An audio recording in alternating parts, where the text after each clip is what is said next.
예, 지난 시간에 이어서 그 건괴를 이어서 설명드리도록 하겠습니다. 예. 건괴의 그 효사들인데요. 예, 지난 시간에 이어서 설명을 드리겠습니다. 예. 여기 보면 2단계에서 대인을 만나라는 조언이 나옵니다. 그리고 5단계에서 다시 한번 대인을 만나라는 조언이 나오죠. 왜 그런가를 보면 2단계는 그 지난 시간에 말씀드렸듯이 문명 세계에 막 진입한 처음입니다. 그러니까 차원이 달라지고 있죠. 문명 세계 아닌 곳에 있다가 문명 세계에 처음으로 발을 디뎠기 때문에 경험이 부족하죠. 그 문명 세계에 대한 경험이 부족하기 때문에 배워야 되는 것입니다. 예. 5단계는 뭐냐 하면 땅 위에 있던 군자가 룡이 아직 땅 위에 있다가 4단계 도약에 성공해서 처음으로 하늘에 올랐죠. 새로운 차원, 하늘이라는 새로운 차원으로 올라갔습니다. 그 새로운 곳에선 역시 경험이 부족하죠. 그러니까 배워야 된다는 얘기입니다. 예. 그러니까 중요한 거는 2단계에서 대인을 만나서 배워야 되고 5단계에서 대인을 만나서 배워야지요. 3단계와 4단계는 배우라는 말이 없습니다. 예. 이 얘기는 뭐냐 하면 사람이 인생에서 아니면 사업에도 적용된다고 했죠. 사업을 시작할 때 처음에 그 새로운 사업에 대해서 경험이 없으니까 배워야 됩니다. 그렇지만 계속해서 배우겠다. 사업하는 내내 배우겠다. 그런 거는 그래선 성공할 수 없다는 얘기입니다. 배워야 할 시기가 있지만 배워야 할 시기가 지났으면 이제는 남한테 의지할 생각하면 안 된다는 겁니다. 사업을 하면서 계속 누군가한테 물어보면서 사업을 하겠다. 그래선 성공할 수 없다는 얘기를 하는 것입니다. 배워야 할 때가 있지만 배울 거를 배웠으면 그 다음에는 용감하게 홀로 서서 열심히 싸워 나가야 된다는 얘기입니다. 이 건자는 자기가 성장하는 거죠. 자기가 성장하기 위해서는 싸울 수도 있어야 한다는 것입니다. 건자에 대한 그 공자님의 역전의 주석에 보면 건자를 싸움 전자에 해당한다 이렇게 풀어놓으신 대목이 있습니다. 결국 사람이 30대와 40대일 때는 자기의 뜻을 이루기 위해서 싸울 수도 있어야 된다는 겁니다. 뭐 싸운다는 게 뭐 물리적인 걸 동원해서 싸우라는 게 아니라 열심히 상대방하고 말다툼을 할 수도 있는 거죠. 상대방과 내 생각이 다르면 누구 생각이 맞는가 따져보기 위해서 좀 말다툼을 할 수도 있는 것이고 그렇게 열심히 자기 주장을 펼치기 위해서 관철하기 위해서 적극적으로 주장할 줄 알아야 된다는 것이죠. 이렇게 30대와 40대는 그렇다는 것이고 50대 새로운 경지로 올라갔으면 역시 다른 사람의 도움을 받아야 된다는 것이고 인생을 놓고 보면 남에게 배워야 할 때, 남에게 도움받아야 할 때가 분명히 있다. 그럴 때는 가령 이럴 때는 아직 자기 경험이 부족한데 열심히 배워야 되는데 배울 생각을 안 하고 열심히 자기가 뭔가 해보겠다. 그것도 옳은 길이 아니라는 것입니다. 그렇지만 또 배울 걸 배웠으면 홀로 설 줄 알아야지 평생 누구한테 의지하면서 하겠다. 그래도 성공할 수 없다는 얘기를 하고 있는 것입니다. 리듬이 있죠.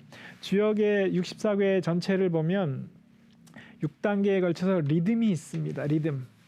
고저장단이 있습니다. 뭐 그런 거에 염두에 두고 보시는 것도 좋습니다. 인생의 6단계가 어떤 리듬을 타는가 뭐 이런 관점에서 보셔도 좋습니다. 그래서 5단계 드디어 비룡제천이라고 말씀드렸죠. 비룡이 하늘에 있는 상이다. 이로운 것은 대인을 만나는 일이다. 이렇게 말씀드렸고요.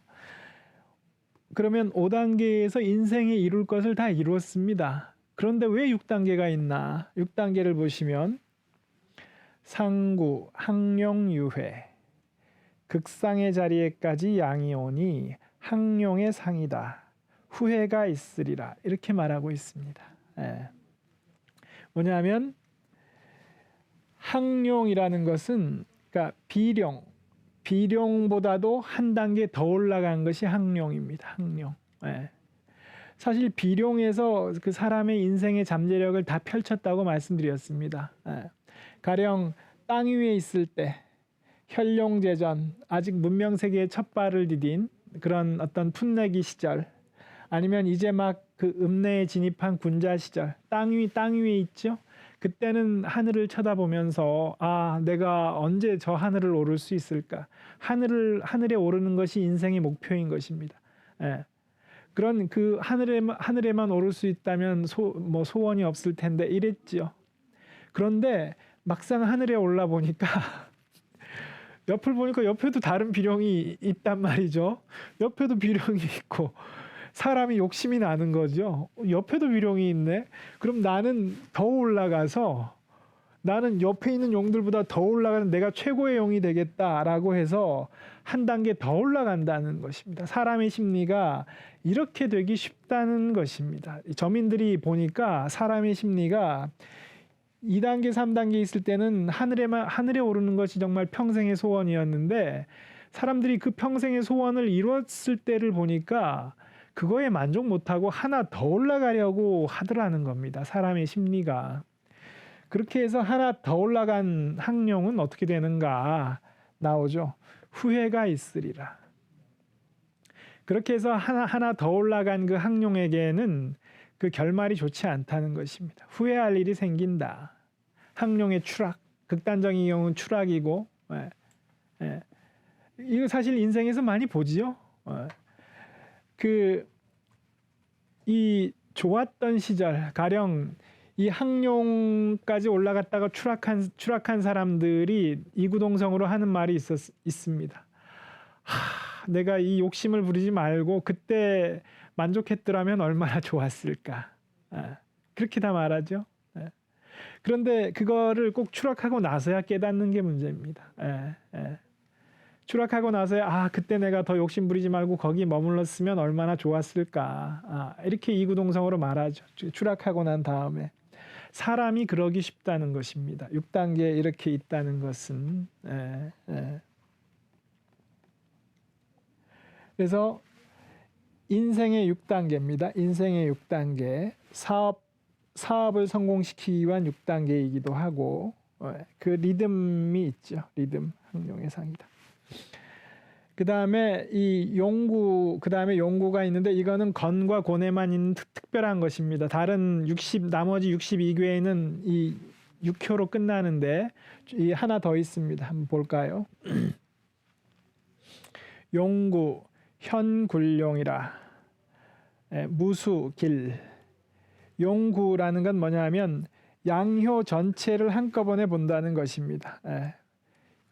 구가 이제 양효를 의미하고 용자는 통으로 한꺼번에 본다는 것입니다. 전체를 놓고 보면 양효 전체를 놓고 보면 모습을 드러낸 굴룡의 상이니 우두머리 자리를 다투지 않으면 길할 것이다. 이렇게 나왔습니다. 무슨 뜻인가 하면 사람의 인생을 홀로 놓고 보면 1단계에서 6단계로 끝나는데 가령 우리가 어떤 회사 생활을 한다. 회사라는 조직 안에는 나 말고도 다른 사람이 있지요. 아니면 우리가 어떤 모임이 있다. 하다못해 친목회가 있다. 친목회 가면 여러 사람이 있지요. 한 사람 한 사람이 다 용입니다. 용. 그러니까 회사나 친목회나 이런 사람의 모임에 가면 나 말고도 다른 용들이 많이 있는 거죠. 모두 한 사람 한 사람이 다 용이기 때문에 그런 경우 굴룡의 상, 굴룡, 여러 마리의 용이 한꺼번에 있다는 것입니다. 어떤 조직을 보면 그 여러 마리의 용이 한꺼번에 있을 때는 뭐가 중요하냐? 우두머리 자리를 다투지 않아야 길하다는 것입니다. 어떤 조직이 있을 때 거기 여러 마리 용들이 있어서 서로 우두머리 자리를 다툰다면 그 조직이 망가진다는 얘기를 하는 것입니다. 이런 경우 많이 보시죠? 조직이 망가지는 가장 흔한 예가 이런 것 같습니다. 서로 우두머리 자리를 다투는 일이 있을 때 그런 거를 많이 저민들이 관찰했기 때문에 이런 조언을 남긴 것입니다. 그러면 이 주역의 조언을 그 공자님이 그 인생의 단계를 말씀하신 게 있죠. 그거하고 한번 비교해서 보겠습니다. 제가 한번 칠판에 한번 써보겠습니다. 여기 공자님이 말씀하신 인생의 단계지요. 지우학. 공자님은 15세에 학문의 뜻을 두었다 이렇게 말씀하셨습니다. 15세가 오늘날로 치면 20세입니다. 20세. 15세가 일종의 성인이 되는 시기입니다. 15세. 옛날 15세면 대학에 들어가고 아니면 상투를 트는 관례를 치르고 했거든요. 오늘날로 치면 성인이 되는 20세 정도 개념입니다. 지우학. 그 다음에 30에 이립, 서셨다고 섰다. 내가 30이 됐을 때 홀로 섰다. 이렇게 말씀하셨고 40이 됐을 때 불혹이라. 불혹. 40이 되니까 내가 미혹됨이 없었다. 이렇게 말씀하셨지요. 그리고 50이 됐을 때 지천명.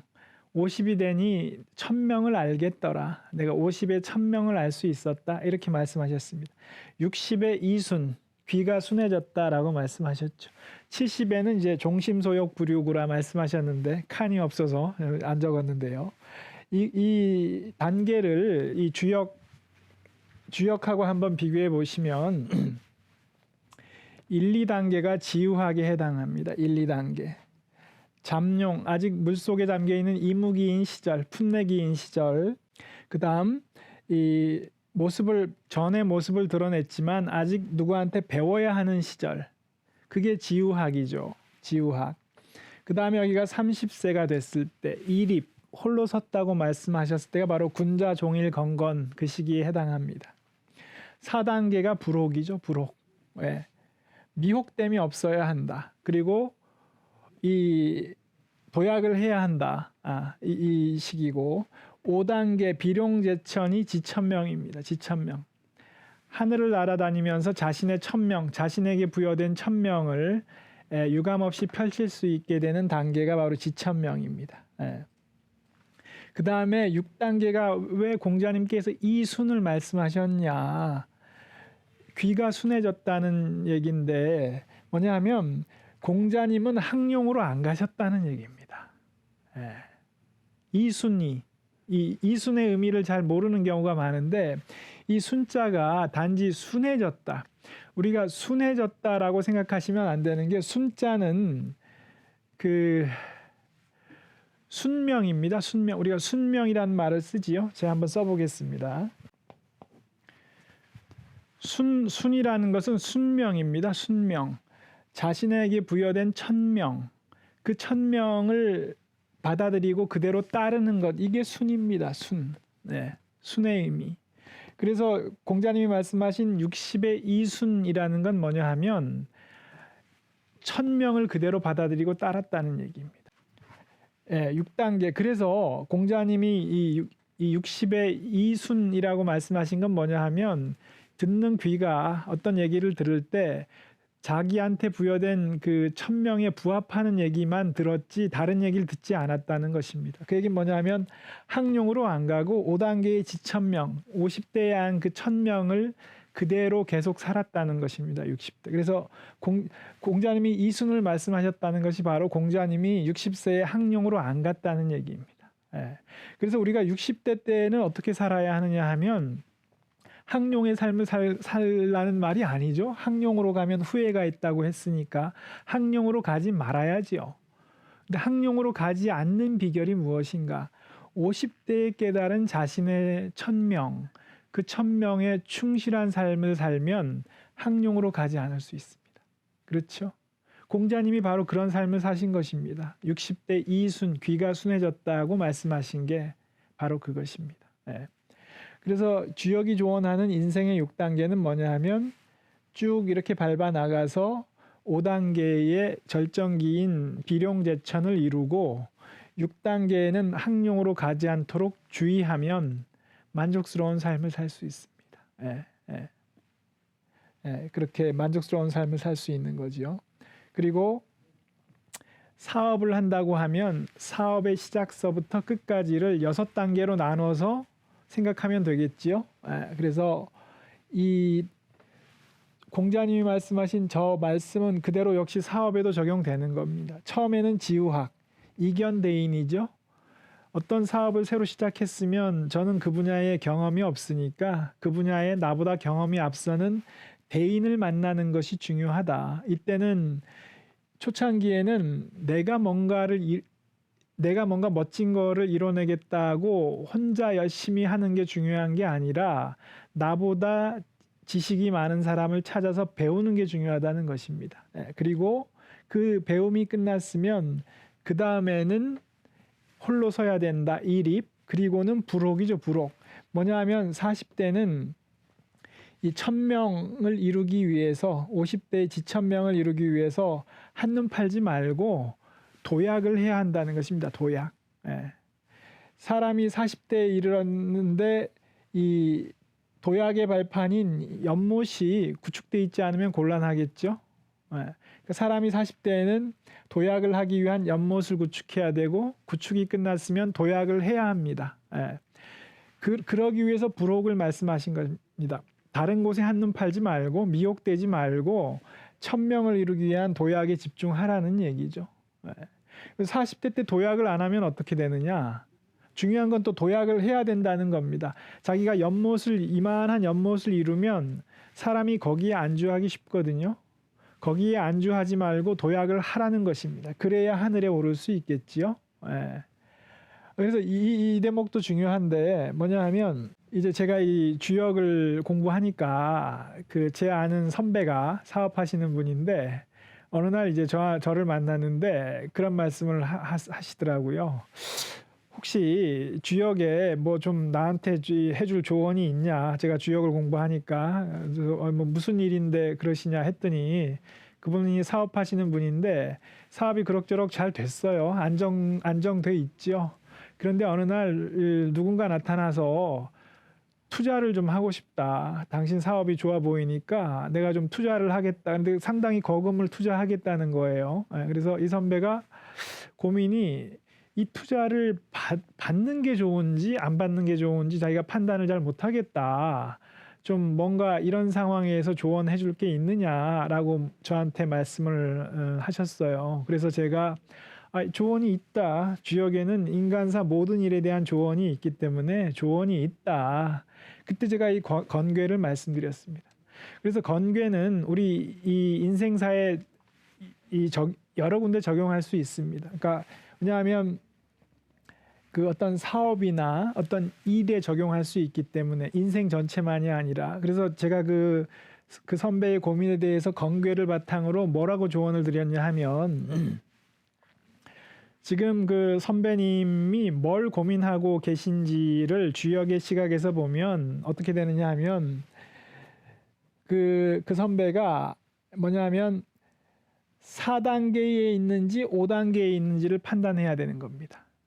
무슨 얘기냐면 그 선배 현재 하는 사업이 잘 되고 있다고 했죠. 근데 그 선배의 현재 상황이 4단계인지 5단계인지를 판별하면 그 선배 고민이 해결됩니다. 무슨 얘기냐면 그 선배가 현재 하는 사업이 4단계에 해당하면 그 사업은 그 선배한테 연못입니다. 도약을 위한 발판입니다. 그러면 그 도약을 위한 발판이 마련됐는데 어느 날 누군가가 큰 금액을 투자하겠다고 한 건 바로 하늘로 도약하기 위한 계기가 되죠. 자기가 4단계에 있다고 판단하면 그 선배는 그 투자를 받아들여서 도약을 감행해야 됩니다. 근데 반대로 그 선배가 지금 이미 5단계에 있다. 그 선배의 사업이 바로 비룡제천의 단계다. 이러면 그 추가 투자를 받으면 안 됩니다. 왜냐? 추가 투자 받으면 어떻게 되나요? 6단계로 올라가는 거죠. 요거에만 만족하면 좋았는데 더 올라갔다가는 그게 항용 이상이 돼서 후회할 일이 생기는 거죠. 그러니까 투자를 받으면 안 됩니다. 그래서 제가 선배한테 선배님이 지금 자기의 인생에서 스스로 4단계에 있다고 생각되시는지 5단계에 있다고 생각되시는지를 한번 판단해 보시라고 말씀드렸습니다. 근데 그러면 뭘 기준으로 이걸 판단할 것이냐? 뭘 기준으로 판단할 것이냐? 뭐냐 하면 1000명입니다. 1000명. 공자님이 지1000명을 말씀하셨죠. 지1000명. 결국 그 선배님이 자신한테 부여된 1000명이 무엇라고 생각하느냐가 답일 것이다. 제가 이렇게 말씀드렸습니다. 스스로 자기의 1000명, 자기의 삶을 통해서 이루라고 하늘로부터 부여받은 1000명이 무엇라고 생각하느냐, 그거를 곰곰이 따져보시면 알게 될 거라고 말씀드렸습니다. 그 1000명이 뭔지를 알면 현재 이룬 그 사업이 이 5단계 비룡제천인지 아니면 4단계 도약을 감행해야 되는 발판인 연못에 해당하는지를 알 수 있을 것입니다. 그렇죠? 그래서 그 선배가 그거를 알면 4단계인지 5단계인지 알 수 있고, 그러면 그 결과에 따라 추가 투자를 받아야 될지 말아야 될지를 알 수 있는 거죠. 그런 거죠. 그래서 이제 그 선배한테 이제 그렇게 말씀드렸더니 그 다음에 어떻게 됐냐 하면 선배가 고민하다가 투자를 받았어요. 그건 뭐냐 하면 스스로 아직 자신은 1000명을 이루지 못했다. 나한테는 이루어야 될 1000명이 남아있다라고 생각한 거죠. 그래서 현재의 사업이 연못이다. 도약을 위한 발판이다. 라고 생각하고 추가 투자를 받았어요. 그런데 그 다음에 어떻게 됐냐 하면 그리고 제가 조언할 때 요거를 말씀드렸어요. 요거를. 그렇게 해서 투자를 받으면 대주주가 생기잖아요. 그러면 주의할 게 있다. 이렇게 그 대주주가 우두머리 자리를 다투는 지경이 되면 길할 수 없다. 이거 말씀드렸거든요. 근데 그 선배가 고민하다가 투자를 받았는데 결국 나중에 이렇게 됐어요. 그 대주주가 그 어떤 이 투자한 거에 만족하지 못하고 자꾸 경영에 간섭을 하려고 해서 이 우두머리 자리를 다투는 지경이 된 거죠. 이 선배가 고민 그냥 막 후회도 되고 고민했죠. 그 다음에 어떻게 됐느냐? 이 선배가 견디다 못해서 이 사람은 도저히 안 되겠다 해서 이 사람의 지분을 인수할 또 다른 사람을 찾았어요. 좀 더 큰 투자를 찾아서 이 사람의 지분을 이 사람 보고 인수하도록 했어요. 새로운 투자자가 나선 거죠. 근데 이 사람하고 아주 호흡이 잘 맞았어요. 그래서 새로 인수한 사람은 투자만 했지 관여하지 않았어요. 그래서 이 선배는 이제 그 새로운 투자자를 만난 이유는 이 큰 자금이 생겨서 사업을 크게 확장을 할 수 있었고 경영에도 간섭하지 않았기 때문에 정말 이제 신이 났어요. 아주 그 인생의 황금기를 맞이해서 펄펄 날아다니는 비룡이 된 거죠. 그래서 제가 이제 그때 선배한테 말씀드렸어요. 선배님은 새로 찾은 그 투자자가 5단계의 이견 대인이다. 5단계에서 대인을 만나신 것이다. 그 투자는 해놓고 관여는 하지 않는 그 선배가 아주 좋은 후견인인 거죠. 그래서 선배는 행복하다. 5단계 하늘에 올랐고 이 대인을 만났기 때문에 선배는 지금 아주 행복하게 이뤘다. 앞으로 6단계로는 가지 마시라. 이렇게 조언을 드렸습니다. 그래서 이 건괴는 이렇게 여러모로 활용할 수 있는 괴입니다. 이렇게 압축적으로 몇 글자 안 되지만 우리 인생에 적용할 수 있는 여지가 많은 괴이기 때문에 한 글자 한 글자 한번 좀 곱씹어 보실 가치가 있는 그런 괴입니다. 이렇게 해서 오늘 건괴를 설명드렸습니다. 감사합니다.